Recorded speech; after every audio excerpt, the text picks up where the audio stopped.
என்னங்க குழந்தைய அப்படி பாத்துட்டு இருக்கீங்க? இவனை பெத்துக்கிறதுக்காக தான் ஒன்னு அவசரப்பட்டு கட்டிக்கிட்டேன்.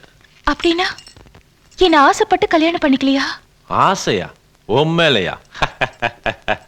இத பார், இந்த வல்லவராயன் ஆசையே வேற. அண்ணா, உங்களை பார்க்கறதுக்கு கட்சிக்காரங்க எல்லாம் வந்திருக்காங்க.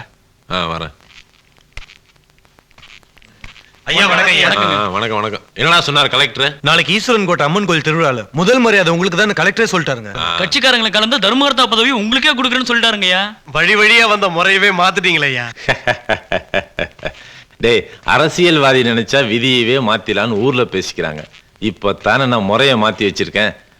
நாளைக்கு ஈஸ்வரங்கோட்டை அம்மன் கோயில் திருவிழாவில் மாலை மரியாதையோட கிரீடத்தை சுமக்க போறவன்னா அவமானத்தை சுமக்க போறவன் அந்த வானவராயன்.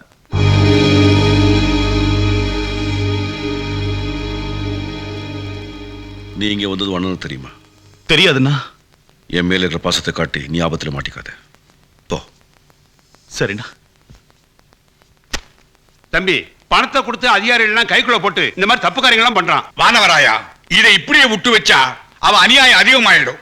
இது நமக்கு மட்டும் கிடைக்க வேண்டிய மரியாதை இல்ல, இந்த ஊருக்கே கிடைக்க வேண்டிய மரியாதை. நம்ம ஊருக்காரங்க யாரும் தேங்காய் பழம் கூட உடைக்க கூடாதுன்னு தகராறு பண்றாங்க ஐயா.